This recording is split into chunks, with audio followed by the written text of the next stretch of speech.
आज हम अपना नया चैप्टर स्टार्ट करेंगे, wave motion and its application. तरंगति क्या होती है और उसके क्या क्या अनुप्रयोग हैं। तो इसके लिए आपको सबसे पहले क्लियर होना चाहिए कि वेव मोशन है क्या। वेव मोशन जैसे पार्टिकल मोशन होता है, इसी तरह से वेव मोशन क्या होता है। वेव मोशन एक्चुअल में अगर हम कहें, इन शॉर्ट कहें, तो ये एक पॉइंट से दूसरे पॉइंट पर जो एनर्जी का ट्रांसफर होता है उसको हम क्या कहते हैं, वेव मोशन कहते हैं, तरंगति कहते हैं। ठीक है। एनर्जी मोमेंटम कह सकते हो, या ये कह सकते हो कि एक पॉइंट से दूसरे पॉइंट पे जो डिस्टरबेंस ट्रांसफर हो रहा है, ट्रांसमिट हो रहा है, उसी को हम क्या कहते हैं, वेव मोशन कहते हैं। तो जैसे कि एग्जाम्पल अगर हम ले, मान लीजिए कोई भी पॉइंट पार्टिकल है, कोई भी, या कोई कार है, कोई व्हीकल है, कुछ भी है, वो पार्टिकल जो है एक पॉइंट से मान लीजिए किसी दूसरे पॉइंट पर गया, ए से बी की तरफ गया। तो जब ये पार्टिकल मूव करेगा और मोशन में अगर ये पार्टिकल है तो ऑब्वियसली इसके साथ क्या होगा, काइनेटिक एनर्जी अटैच्ड होगी। इस पार्टिकल के अंदर जब ये ए पॉइंट से बी पॉइंट की तरफ मूव करता है तो इसमें गतिज ऊर्जा होगी, काइनेटिक एनर्जी होगी। जब ये पार्टिकल ए से बी की तरफ जाएगा तो इसके साथ जो एनर्जी एसोसिएटेड होगी, जो भी काइनेटिक एनर्जी इसके साथ जुड़ी हुई होगी, वो भी ए से बी की तरफ जाएगी। ठीक है। जस्ट लाइक कि मान लीजिए आप कार में या किसी व्हीकल में एक प्लेस से दूसरे प्लेस में जाते हैं। ठीक है। लखनऊ से कानपुर आप जाते हैं, तो कार की एक काइनेटिक एनर्जी है, आप उसके अंदर बैठे हुए हो, तो कार के साथ साथ आप भी क्या कर रहे हो, उस एक पॉइंट से दूसरे पॉइंट पर जा रहे हो। इसी तरह से जब कोई मूविंग पार्टिकल है तो उसकी काइनेटिक एनर्जी उसके अंदर होती है, तो जैसे जैसे पार्टिकल आगे बढ़ता है उसके साथ एनर्जी भी ट्रांसफर होती है। इसी तरह से बिल्कुल बिना किसी मटेरियल, किसी मैटर के बल्क मोशन के भी एनर्जी को एक पॉइंट से दूसरे पॉइंट पर ट्रांसफर किया जा सकता है।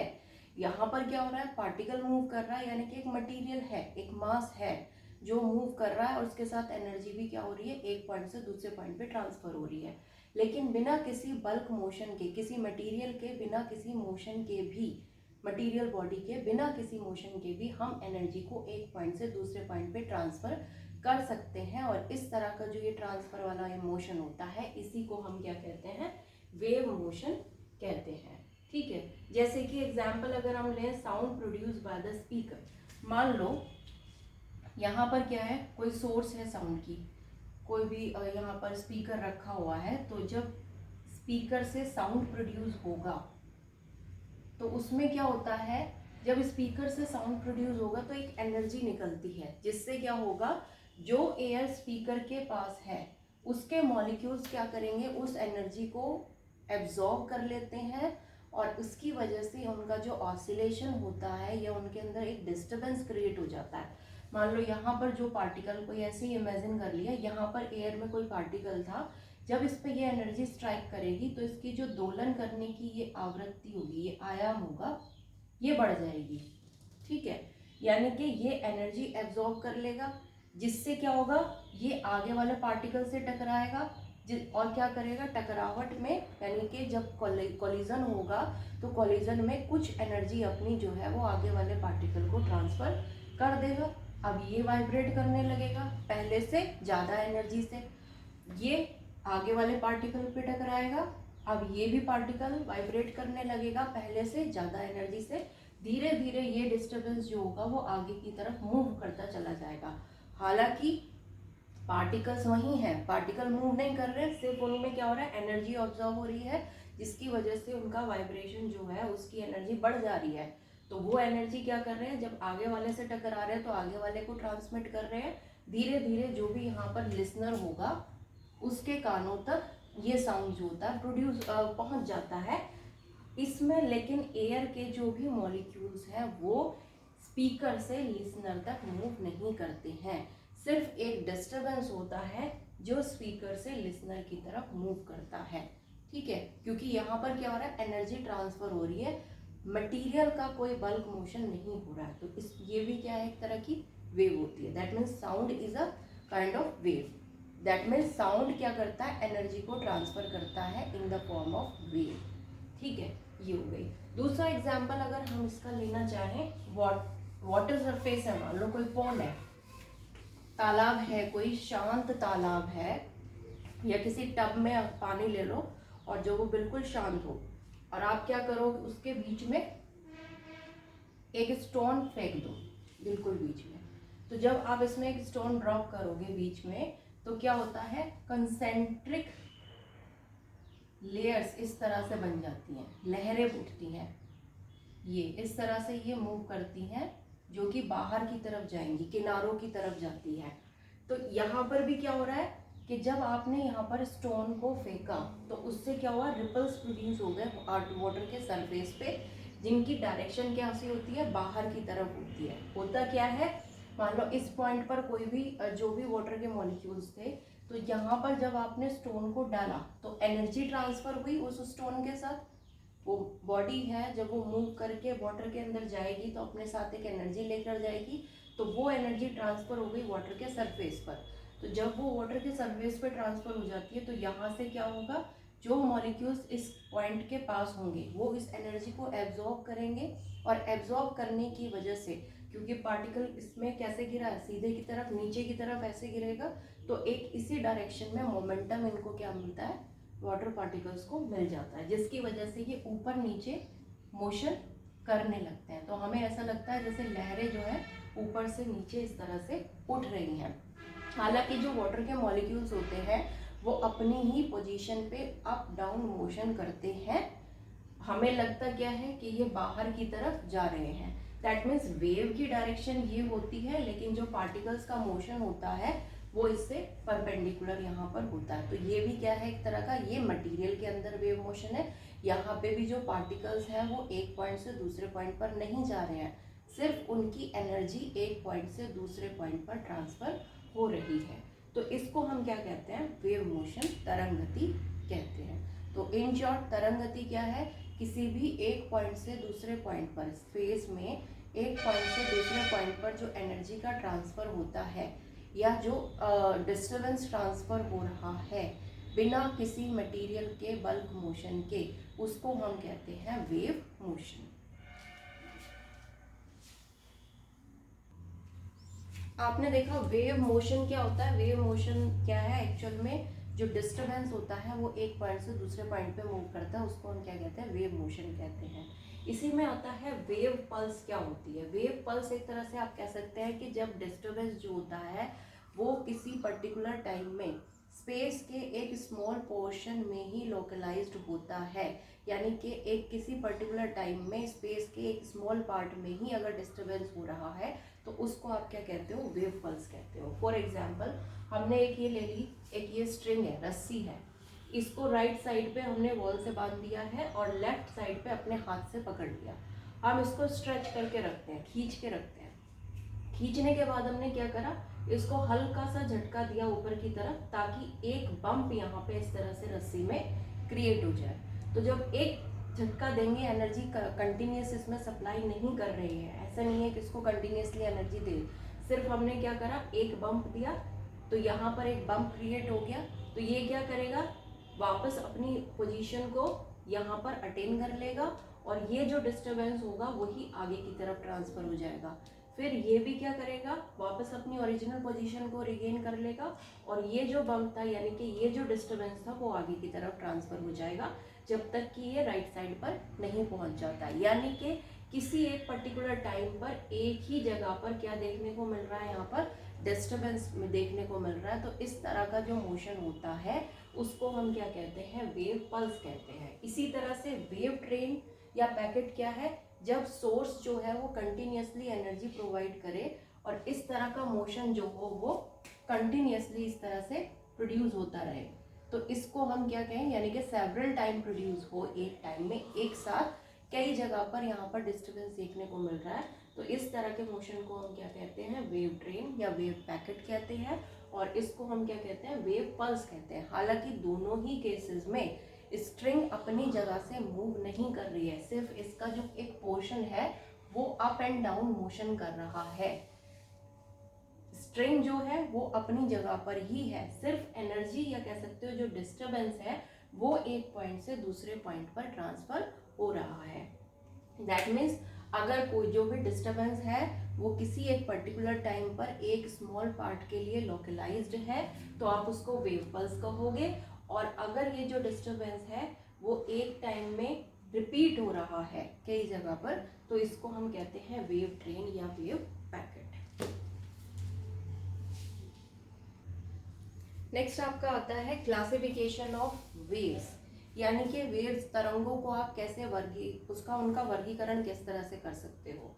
तो हम वेव्स को दो तरह से क्लासिफाई कर सकते हैं। पहला होता है मीडियम के अकॉर्डिंग, और दूसरा होता है उनमें जो पार्टिकल्स हैं उनका ऑसिलेशन या जो दोलन हो रहे हैं, जो कंपन उनके अंदर हो रहे हैं, उनकी डायरेक्शन के बेसिस पे। तो सबसे पहले हम देखेंगे कि मीडियम के बेसिस पे कितनी तरह की वेव्स होती हैं। मीडियम के बेसिस पे अगर हम देखें तो दो तरह की वेव्स होती हैं, मैकेनिकल वेव्स यांत्रिक तरंगे और नॉन मैकेनिकल वेव्स अयांत्रिक तरंगे। मैकेनिकल वेव्स को हम इलास्टिक वेव्स भी कहते हैं, प्रत्यास्थ तरंगे भी कहते हैं, और नॉन मैकेनिकल वेव्स को हम इलेक्ट्रोमैग्नेटिक वेव्स भी कहते हैं, विद्युत चुंबकीय तरंगे भी कहते हैं। डिफरेंस मैकेनिकल वेव्स क्यों कह रहे हैं, क्योंकि ये वो वेव्स होती हैं जिनके संचरण के लिए, यानी कि जिन वेव्स को एक पॉइंट से दूसरे पॉइंट पे ट्रांसफर होने के लिए मीडियम की ज़रूरत होती है, उनको हम कहते हैं मैकेनिकल वेव्स। जैसे कि जो आपकी ध्वनि तरंगे होती हैं, साउंड वेव्स होती हैं, ये बिना किसी मीडियम के एक पॉइंट से दूसरे पॉइंट पर मूव नहीं कर सकती। यानी कि हम जो बात करते हैं वो तभी पॉसिबल हो सकता है जब कोई मीडियम हो। एयर है, एयर से साउंड वेव्स पास हो जाएंगी, लिक्विड कोई वाटर है जैसे, वहाँ से भी साउंड वेव्स पास हो जाएंगी, और सॉलिड कोई सब्सटेंस है वहाँ से भी क्या होता है, साउंड वेव्स पास हो जाती है। जैसे कि हम अगर घर के अंदर हैं तो हमें बाहर की आवाज़ें भी अंदर आ जाती हैं, क्योंकि वो सॉलिड से भी क्या कर सकती हैं, पास होके मूव कर सकती हैं आगे की तरफ। लेकिन अगर कोई मीडियम नहीं है तो साउंड वेव्स प्रोड्यूस या ट्रांसफ़र नहीं की जा सकती है, यानी कि वैक्यूम में साउंड वेव्स मूव या ट्रैवल नहीं कर सकती हैं। साउंड वेव्स को ट्रैवल होने के लिए किसी ना किसी तरह के मीडियम की ज़रूरत होती है। इसी तरह से जो स्ट्रिंग है, ठीक है, उसमें जो वेव्स हैं वो भी मैकेनिकल वेव्स है, क्योंकि उसमें स्ट्रिंग इन्वॉल्व हो रही है। वाटर के सरफेस पे जो वेव्स जनरेट हुई थी वो भी मैकेनिकल वेव्स है, क्योंकि उसमें वाटर के मॉलिक्यूल्स हैं। तो ये सब क्या होती है, मैकेनिकल वेव्स होती हैं। वो वेव्स जिनके संचरण के लिए, जिनके ट्रांसफ़र के लिए क्या होगा, या कह सकते हो जिसमें एनर्जी के ट्रांसफ़र के लिए, वेव्स के ट्रांसमोशन के लिए मीडियम की आवश्यकता होती है, उसको हम मैकेनिकल वेव कहते हैं। Non mechanical wave in general electromagnetic waves भी हम इनको कहते हैं, क्योंकि ये वो वेव्स होती हैं जिनको अयांत्रिक तरंगे, जिनको किसी भी तरह के मीडियम की ज़रूरत नहीं है। जैसे कि लाइट है, सनलाइट है, सनलाइट जो होती है वो सन से अर्थ तक आती है, जिसमें आपको पता है बीच में एक स्पेस भी आता है, वैक्यूम वाली कंडीशन भी आती है, लेकिन लाइट फिर भी क्या है, सन से अर्थ तक आ रही है। दैट मीन्स लाइट के मोशन के लिए किसी भी तरह के मीडियम की आवश्यकता नहीं है। होगा तब भी आ सकती है, नहीं होगा तब भी आ सकती है, ठीक है। तो वो भी कंडीशन आगे एक्सप्लेन करेंगे, क्या क्या लाइट के मोशन के लिए कंडीशंस होती हैं, या वैक्यूम में है तो किस तरह से मूव करेगा। तो इलेक्ट्रोमैग्नेटिक वेव्स क्या होती हैं, नॉन मैकेनिकल वेव्स होती हैं, जिनके मोशन के लिए किसी भी तरह के मीडियम की आवश्यकता नहीं होती। लाइट हो गया, रेडियो वेव्स है, माइक्रोवेव्स है, एक्स रेज है, तो ये सब क्या होती हैं, वैक्यूम में भी एक पॉइंट से दूसरे पॉइंट पर मूव कर सकती हैं।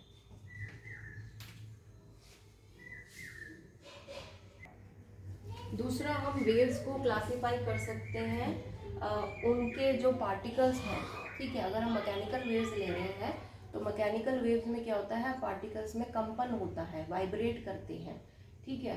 तो जो वो वाइब्रेशन हो रहे हैं उनकी क्या डायरेक्शन है, उसके बेसिस पे भी हम वेव मोशन को दो तरह से क्लासिफाई कर सकते हैं।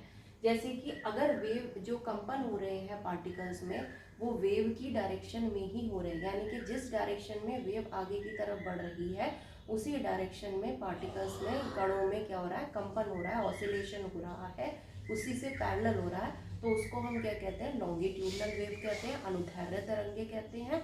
और अगर ये कंपन जो है वो वेव की डायरेक्शन यानी कि जिस दिशा में तरंग आगे की तरफ बढ़ रही है उससे 90 डिग्री पर हो, परपेंडिकुलरली पार्टिकल्स कंपन कर रहे हैं, तो उसको हम ट्रांसवर्स वेव कहते हैं। ठीक है, तो लॉन्गिट्यूडनल वेव आप कैसे समझ सकते हो, मान लीजिए ये जो डायरेक्शन है ये आपको वेव की डायरेक्शन शो हो रही है।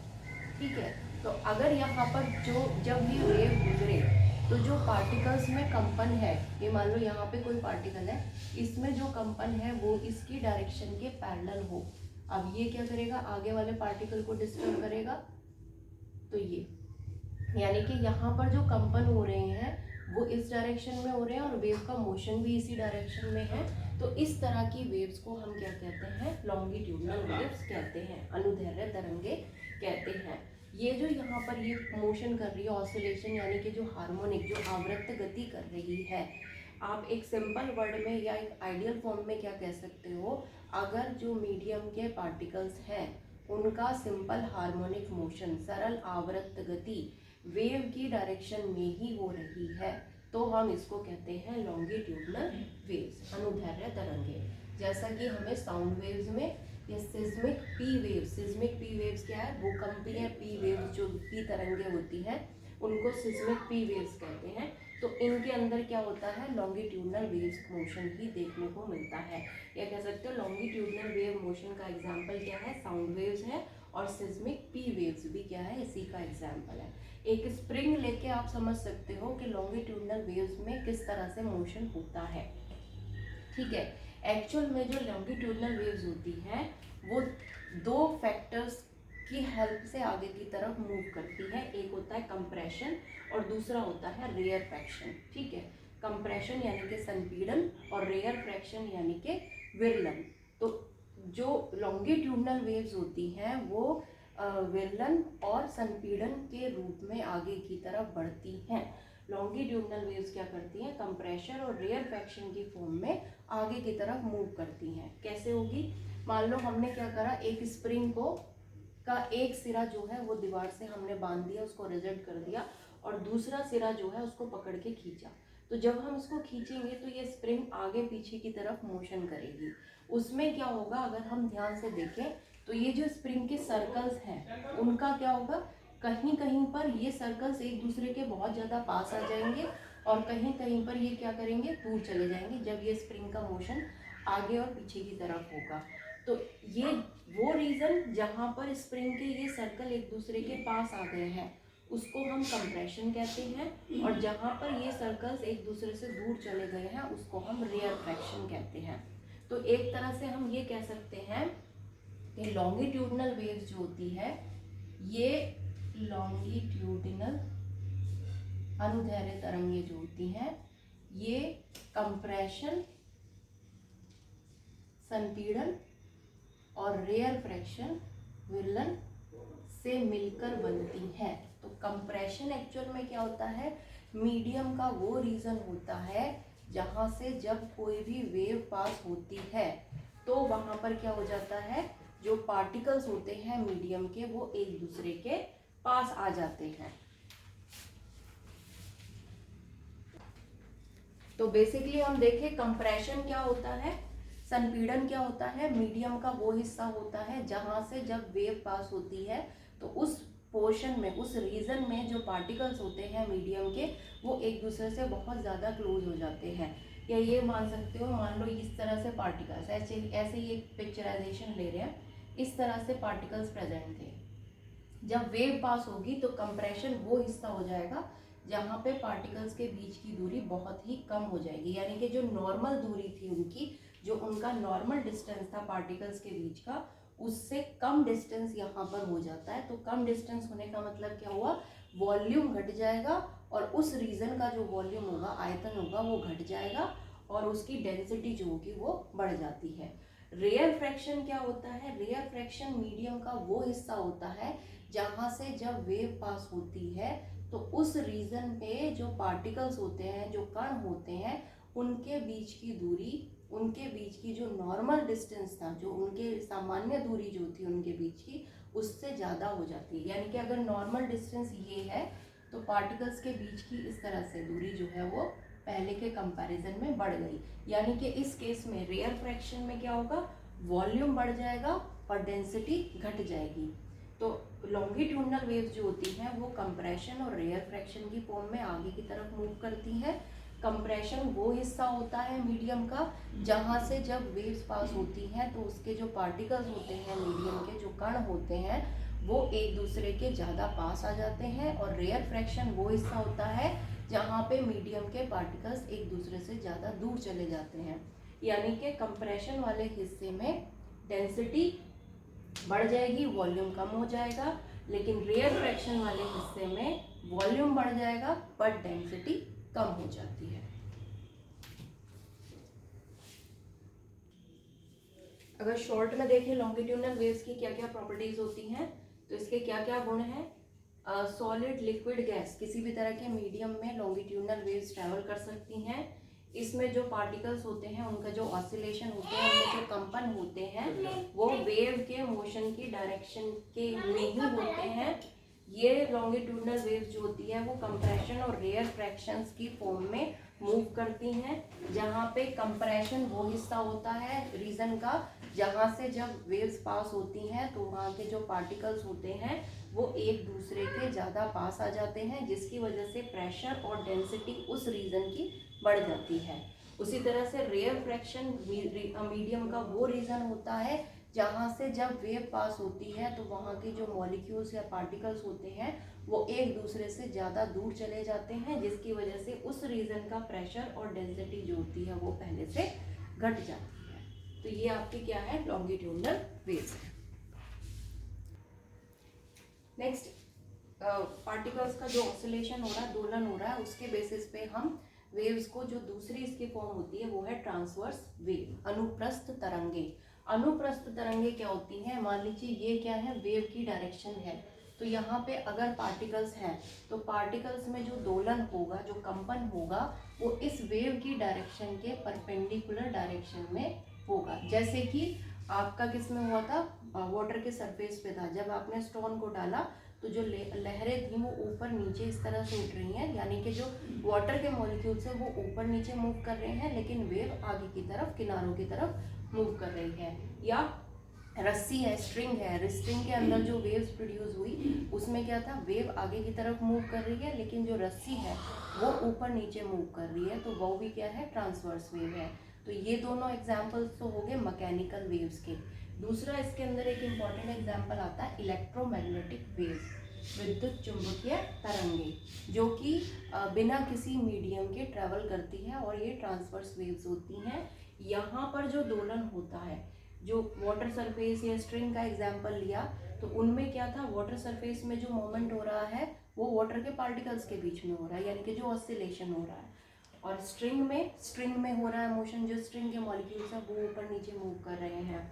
लेकिन इलेक्ट्रोमैग्नेटिक वेव्स में क्या होता है, यहाँ पर इलेक्ट्रिक फील्ड वेक्टर और मैग्नेटिक फील्ड वेक्टर के में क्या होता है, कंपन होता है, ऑसिलेशन होता है, जिसकी वजह से वेव एक पॉइंट से दूसरे पॉइंट पर जाती है। इसीलिए इसको किसी भी तरह के मीडियम की जरूरत नहीं है प्रोपिगेट करने के लिए। ठीक है।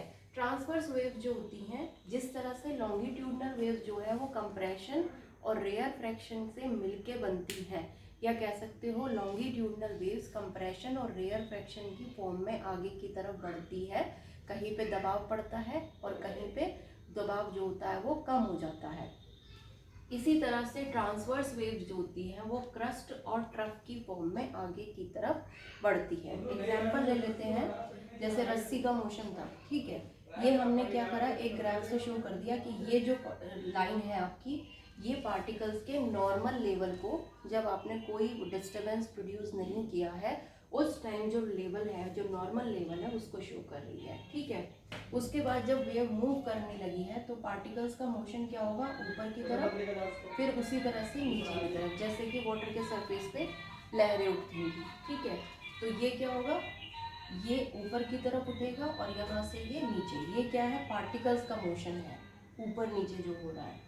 तो इसमें क्या होता है, जो ऊपर का पोर्शन होता है, यानी कि जो नॉर्मल लेवल से ऊपर की तरफ उठा हुआ लेवल होता है, उसको हम क्रस्ट कहते हैं, और जो इससे नीचे की तरफ दबा हुआ होता है उसको हम ट्रफ कहते हैं। यानी कि ये जो पोर्शन है ये ट्रफ है और ये जो ऊपर की तरफ उठा हुआ पोर्शन है जो नॉर्मल लेवल से ऊपर आ रहा है इसको क्रस्ट कहेंगे, और जो नॉर्मल लेवल से नीचे आ रहा है इसको हम क्या कहते हैं, ट्रफ कहते हैं।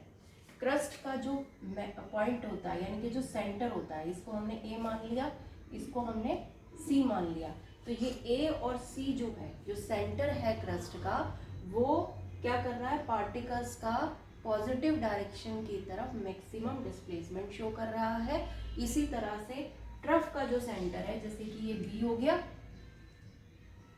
और ये डी हो गया, तो ट्रफ का जो सेंटर होता है वो पार्टिकल्स का नेगेटिव डायरेक्शन की तरफ यानी कि नीचे की तरफ मैक्सिमम डिस्प्लेसमेंट शो करता है। इन शॉर्ट, नॉर्मल लेवल से ऊपर का जो लेवल होता है, जो ऊपर की तरफ उठा हुआ पार्ट होता है उसको हम कहते हैं क्रस्ट, और जो नीचे की तरफ दबा हुआ पार्ट होता है उसको हम क्या कहते हैं, ट्रफ कहते हैं। क्रस्ट का जो सेंटर होता है यानी कि ए और सी, ये पार्टिकल्स का मैक्सिमम डिस्प्लेसमेंट शो करता है पॉजिटिव डायरेक्शन में, और जो ट्रफ का सेंटर होता है जैसे कि यहाँ पर बी और डी, ये पार्टिकल्स का मैक्सिमम डिस्प्लेसमेंट शो करता है नेगेटिव डायरेक्शन में। ठीक है,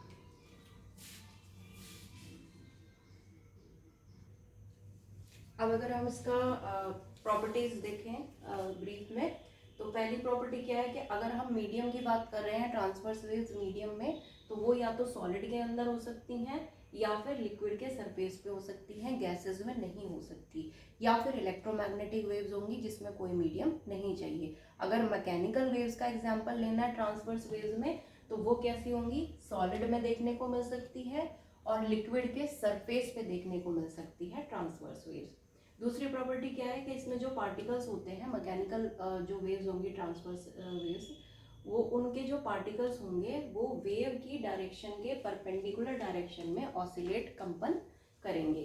दूसरा, जो ट्रांसवर्स वेव्स होती हैं वो क्रस्ट और ट्रफ की फॉर्म में आगे की तरफ बढ़ती हैं। तीसरा, कोई भी, ये जिस तरह से वेव थी इसमें ये क्रस्ट और ये ट्रफ, क्रस्ट और ये ट्रफ, इस तरह से ये वेव जो है आगे की तरफ बढ़ती है क्रस्ट की और ट्रफ की फॉर्म में। दो क्रस्ट के बीच का जो डिस्टेंस होता है वो उस वेव की वेवलेंथ के बराबर होगा, या दो ट्रफ के बीच का जो डिस्टेंस होता है वो उस वेव की वेवलेंथ के बराबर होगा। तो ये क्या है, वेव मोशन क्या है, डिस्टरबेंस ट्रांसफर हो रहा है एक पॉइंट से दूसरे पॉइंट पर, उसको, या कह सकते हैं एनर्जी ट्रांसफर हो रही है एक पॉइंट से दूसरे पॉइंट पर, उसको हम वेव कहते हैं। अगर हम मीडियम की बात करें तो दो तरह की होती है, मैकेनिकल और नॉन मैकेनिकल। मैकेनिकल जिसमें मीडियम चाहिए होता है, नॉन मैकेनिकल जिसमें मीडियम की ज़रूरत नहीं होती, जैसे कि इलेक्ट्रोमैग्नेटिक वेव्स। ठीक है, उसके बाद अगर हम पार्टिकल्स के ऑसिलेशन के बेसिस पे इनको क्लासीफाई करें तो दो तरह से होती हैं। एक होती है लॉन्गिट्यूडनल वेव्स, अनुदैर्ध्य तरंगे, जिनमें पार्टिकल्स का जो ऑसिलेशन होता है वो वेव की डायरेक्शन के पैरेलल होता है, और दूसरी होती है ट्रांसवर्स वेव, जिसमें पार्टिकल का जो ऑसिलेशन होता है वो वेव की डायरेक्शन से 90 डिग्री पर होता है।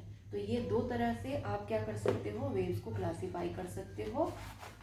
नेक्स्ट यूनिट में हम आपको बेसिक कैरेक्टरिस्टिक्स क्या होती है वेव की, और लाइट और साउंड वेव्स में क्या डिफरेंस है ये कराएंगे।